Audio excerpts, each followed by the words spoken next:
Good morning, student. 8th Social Science, Term 3, Civics Unit 1, Defense and Foreign Policies, பாதுகாப்பு மற்றும் வெளியுறவு கொள்கை. இந்த லெசன் வந்து பார்த்துட்டு இருக்கிறோம். ஏற்கனவே பார்த்தோம் நேஷனல் செக்யூரிட்டி அப்படின்னு பார்த்தோம்னா, national security is very essential for political, social and economic development of a country. அடுத்தது பார்த்தோம்னா ஆர்மி பார்த்தோம். இந்தியன் ஆர்மி ஃபோர்ஸஸ் பார்த்தோம்னா ஆர்மி இராணுவ படை, நேவி கடற்படை, ஏர்ஃபோர்ஸ் விமானப்படை, இந்தியன் கோஸ்டல் கார்டு இந்திய கடலோர காவல் படை, இதெல்லாம் பார்த்தோம். அடுத்து பார்லிமெண்ட்ரி டிஃபென்ஸ் ஃபோர்ஸஸ் இதெல்லாம் பார்த்தாச்சு. அடுத்தது பார்த்தோம்னா இந்த வீடியோவில் ஃபாரின் பாலிசி ஆஃப் இந்தியா, இந்தியாவின் வெளியுறவு கொள்கை அப்படின்னா என்ன அப்படிங்கிறத பற்றி பார்க்கலாம். ஒவ்வொரு நாட்டுக்கும் பார்த்தோம்னா ஃபாரின் பாலிசி, வெளியுறவு கொள்கை அப்படிங்கிறது ரொம்ப முக்கியமான ஒன்று. மற்ற நாடுகளோடு பார்த்தோம்னா சுமூகமான உறவுகளை ஏற்படுத்தக்கூடியது.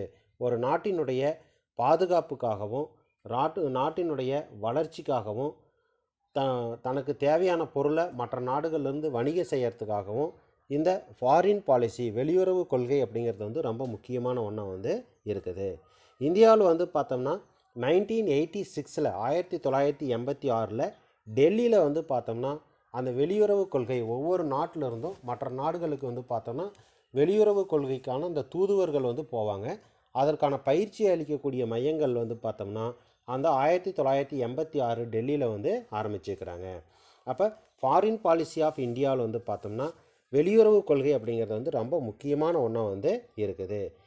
Foreign policy is set of political goals that define how a sovereign country will interact with other countries in the world.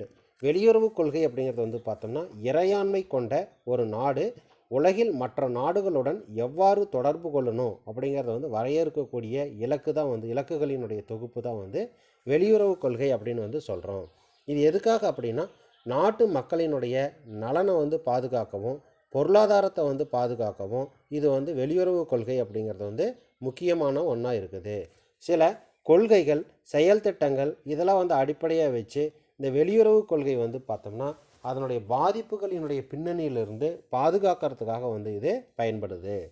Basic principles of foreign policy, இந்திய வெளியுறவு கொள்கையினுடைய அடிப்படை கொள்கைகள் என்ன அப்படின்னு பார்த்தோம்னா ப்ரிசர்வேஷன் ஆஃப் நேஷனல் இன்ட்ரெஸ்ட், தேசிய நலனை பாதுகாக்கக்கூடியது.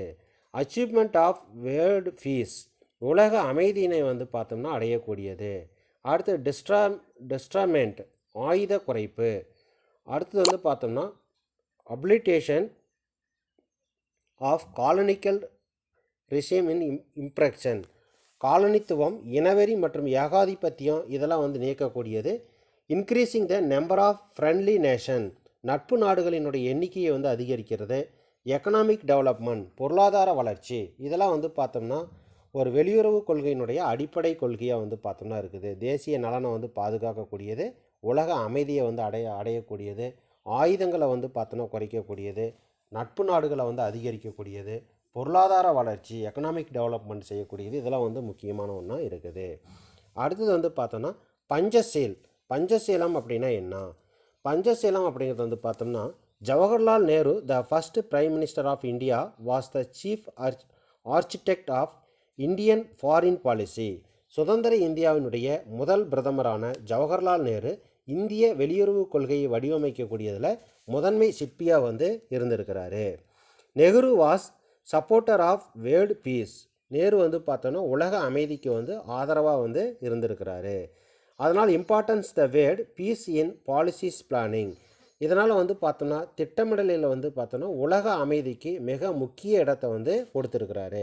இந்த பஞ்சசீலம் அப்படின்னு சொல்லக்கூடிய 5 கொள்கைகள் என்னென்னா இவர் வடிவமைத்த கொள்கைகள், பஞ்சசீல கொள்கைகள் என்னென்னு பார்த்தோம்னா mutual respect for each other, the territorial integrity and sovereignty, ஒவ்வொரு நாட்டின் எல்லையையும் இறையாண்மையும் பரஸ்பரம் மதித்தல் அப்படின்னு சொல்கிறாங்க.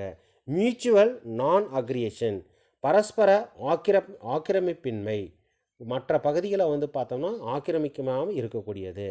அடுத்தது mutual non interference in the each other internal affair, பரஸ்பர உள்நாட்டு விவகாரங்களில் வந்து தலையிடாமல் இருக்கக்கூடியது.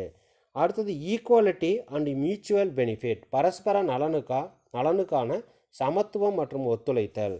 அடுத்து பீஸ்ஃபுல் கோ எக்ஸிஸ்டன்ஸ், அமைதியினை வந்து பார்த்தோன்னா அமைதியாக வந்து இணைந்திருக்கக்கூடியது அப்படின்னு வந்து சொல்கிறோம். இதெல்லாம் வந்து பார்த்தோன்னா பஞ்சசீல கொள்கை அப்படின்னு வந்து இந்த 5ஐயும் வந்து சொல்கிறாங்க.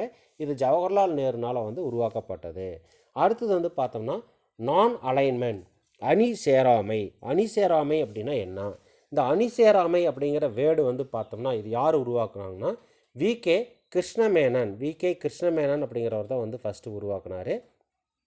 இது வெளியுறவு கொள்கையினுடைய முக்கியமான ஒரு அங்கமாக இருக்கக்கூடியதான் வந்து பார்த்தோம்னா நான் அலைன்மெண்ட் அப்படின்னு சொல்லக்கூடிய ஒன்று.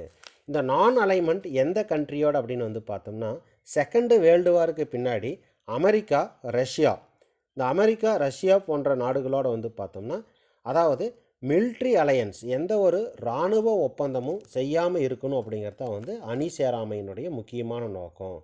மற்றபடி வந்து பார்த்தோம்னா மற்ற நாடுகளோடு வந்து ஃப்ரெண்ட்லியாக இருந்துக்கலாம், நடுநிலைமையோடு இருக்கலாம். இதெல்லாம் வந்து பார்த்தோம்னா எந்த ஒரு பிரச்சனையும் இல்லை. ஒரு நாடு வந்து சுதந்திரமாக தான் வந்து எந்த ஒரு நாட்டினுடைய அனுமதியும் இல்லாமல் சுதந்திர முடிவு எடுக்கணும், மற்ற நாடுகளை வந்து சார்ந்து இருக்கக்கூடாது அப்படிங்கிறது தான் வந்து இந்த அணி சேராமை நான் அலைன்மெண்ட்டினுடைய முக்கியமான நோக்கமாக இருந்தது.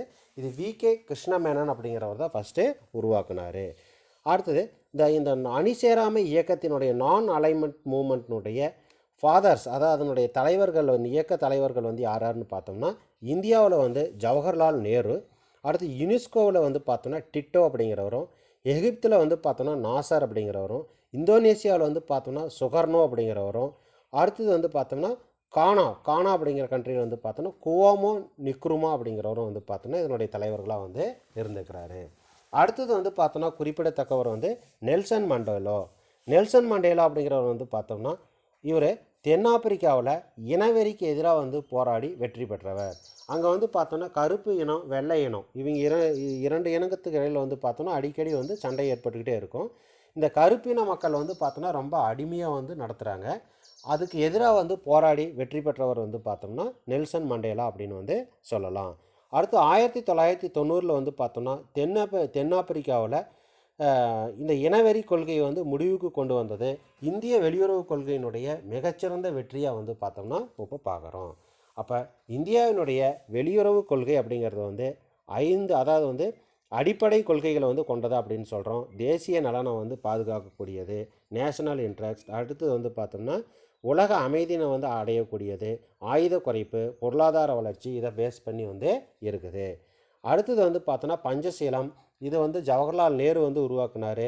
இது வந்து 5 கொள்கைகளை வந்து அடிப்படையாக வச்சுருது அப்படின்னு சொல்கிறோம்.